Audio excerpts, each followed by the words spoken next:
Hello everyone, this is Physics Lectures Kinematics Lecture 22। हम लोग graph को देख रहे थे, उसी में हम आगे बढ़ रहे हैं। ध्यान से समझिएगा। अगला होता है कि वेलोसिटी टाइम ग्राफ का जो स्लोप होता है वो देता है एक्सेलरेशन।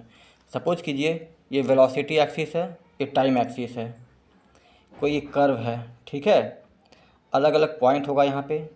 अगर हम लोगों को इंस्टेंटेनियस एक्सेलरेशन निकालना रहेगा किसी इंस्टेंट ऑफ टाइम पे, जैसे सपोज कि यहाँ पे निकालना है या यहाँ पे निकालना है या इस इंस्टेंट पे निकालना है या इस इंस्टेंट पे निकालना है इंस्टेंटेनियस एक्सेलरेशन, तब क्या करेंगे, वहाँ पर एक टेंजेंट ड्रॉ कर देंगे और टेंजेंट का स्लोप निकाल लेंगे, ठीक है।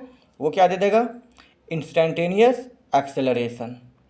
लेकिन अगर दो इंस्टेंट के बीच का हम लोगों को निकालना रहेगा एवरेज एक्सेलरेशन, सपोज कीजिए t1 के समय वेलोसिटी v1 है अकॉर्डिंग टू द ग्राफ और t2 टाइम पे वेलोसिटी v2 है अकॉर्डिंग टू द ग्राफ, तब एवरेज एक्सेलरेशन का वैल्यू हो जाएगा इस कॉर्ड ए बी, जो कॉर्ड है उसका स्लोप, क्योंकि और ए बी का कॉर्ड जो है वो उसका स्लोप कितना होगा, ये परपेंडिकुलर और ये बेस, यानी कि v2 माइनस v1, क्योंकि इतना दूर क्या होगा v2 माइनस v1, और ये बेस कितना होगा t2 माइनस t1, तब एवरेज एक्सेलरेशन कितना हो जाएगा, स्लोप ऑफ कोड ए बी।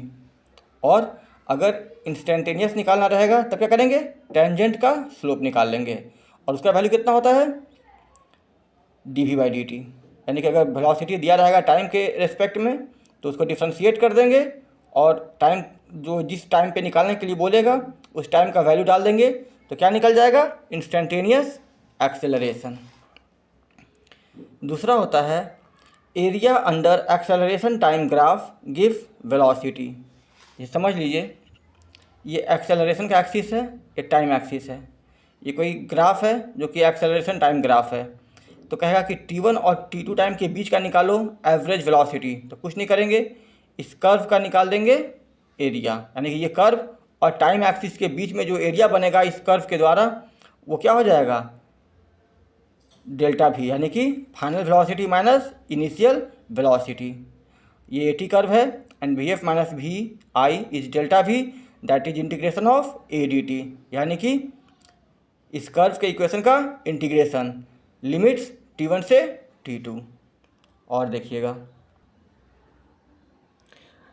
अब मैं आप लोगों को कुछ जनरल कर्व दिखा रहा हूँ, ग्राफ्स बता रहा हूँ। देखिए, इसमें बहुत सारे सब केसेज हो सकते हैं, बहुत सारे केस बन सकते हैं।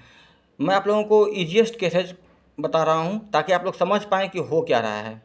जैसे पहला केस है बॉडी एट रेस्ट, यानी कि बॉडी या पार्टिकल रुका हुआ है, चल नहीं रहा है।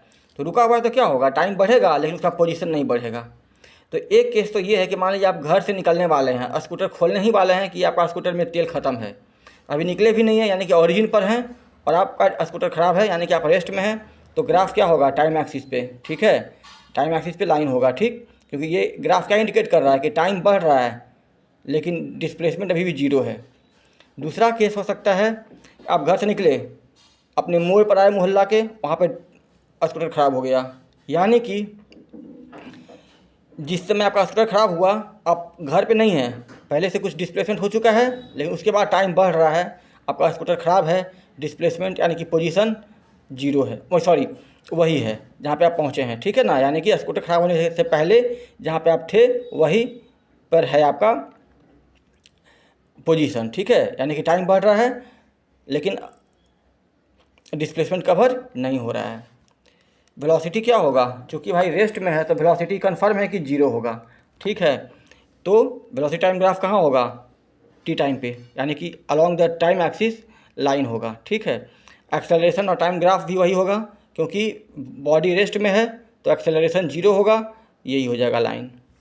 दूसरा होता है body moving with constant velocity. अब देखिए, पहला होता है एस टी ग्राफ।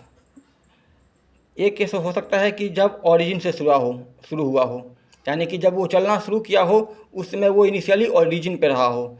दूसरा केस हो सकता है कि नहीं, जिस समय हम लोग ऑब्जर्वेशन शुरू किए, उसमें उसका डिस्प्लेसमेंट कुछ ना कुछ कवर हो गया है, उसके बाद वो चलना शुरू किया है, तो एस टी ग्राफ क्या होगा, स्ट्रेट लाइन, क्योंकि वेलोसिटी कांस्टेंट है। हम लोग जानते हैं कि एस टी ग्राफ का जो स्लोप होता है वो क्या देता है, वेलोसिटी। तो यहाँ पे वेलोसिटी पॉजिटिव है क्योंकि एंगल एक्यूट है। अगर वेलोसिटी निगेटिव होगा तो एंगल ऑब्ट्यूज होगा, एस टी ग्राफ ऐसा बनेगा। इस लाइन का जो स्लोप है वो निगेटिव है, वेलोसिटी इज कांस्टेंट, लेकिन वो क्या है, निगेटिव। और वेलोसिटी टाइम ग्राफ क्या होगा, अगर पॉजिटिव वेलोसिटी है तो वी टी ग्राफ जो होगा वो हो जाएगा line parallel to time axis, अगर वेलोसिटी पॉजिटिव है तो।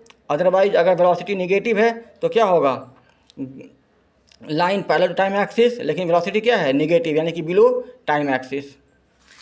अगला एक्सेलरेशन टाइम ग्राफ, चूँकि वेलोसिटी कांस्टेंट है तो एक्सेलरेशन क्या होगा, जीरो। तो जो लाइन होगा वो कहाँ होगा, ऑन टाइम एक्सिस। तीसरा केस हो सकता है body moving with constant acceleration. तो कांस्टेंट एक्सेलरेशन है, दो केस हो सकता है, या तो यूनिफॉर्म एक्सेलरेशन यानी कि पॉजिटिव एक्सेलरेशन, यानी और या फिर यूनिफॉर्म रिटार्डेशन यानी कि निगेटिव एक्सेलरेशन। तो डिस्प्लेसमेंट टाइम ग्राफ ऐसा होगा लाइक एन एक्सपोनेंशियल ग्राफ, ठीक है। यहाँ पे देखिए इसका जो डिस्प्लेसमेंट टाइम ग्राफ का स्लोप है वो क्या देता है, वेलोसिटी। तो जैसे जैसे टाइम बढ़ रहा है जो कर्व है उसका स्लोप बढ़ रहा है, यानी कि वेलोसिटी बढ़ रहा है। और चूँकि यूनिफॉर्म एक्सेलरेशन है तो वेलोसिटी जो है यूनिफॉर्म रेट से रहेगा, क्योंकि वेलोसिटी टाइम ग्राफ का जो स्लोप होता है वो क्या देता है, एक्सेलरेशन।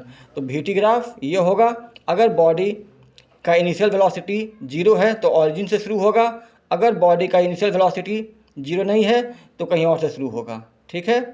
और चूँकि एक्सेलरेशन कांस्टेंट है और वो पॉजिटिव है तो क्या होगा graph, line parallel to time axis. दूसरा केस हो सकता है यूनिफॉर्म रिटार्डेशन यानी कि निगेटिव एक्सेलरेशन। तो पहला बात हो सकता है एस टी ग्राफ यानी कि डिस्प्लेसमेंट टाइम ग्राफ, वो क्या होगा, ऐसा कर्व। अगर ध्यान दीजिएगा तो यहाँ पर इस लाइन का स्लोप इस कर्व का स्लोप ज़्यादा होगा। जैसे जैसे टाइम बढ़ रहा है तो कर्व में आगे बढ़ेंगे तो स्लोप कम होते जाएगा क्योंकि वेलोसिटी घटते जाएगा, ठीक है। ये क्या हो गया, यूनिफॉर्म रिटार्डेशन का डिस्प्लेसमेंट टाइम ग्राफ। दूसरा वेलोसिटी टाइम ग्राफ, चूँकि एक्सेलरेशन निगेटिव है तो वी टी का स्लोप निगेटिव होगा, तो लाइन जो है ऑब्ट्यूज एंगल बनाएगा टाइम एक्सिस के साथ।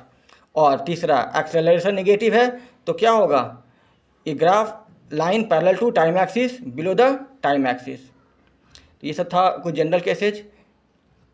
अब हम लोग कुछ न्यूमेरिकल्स देखेंगे नेक्स्ट लेक्चर में। Till then thank you.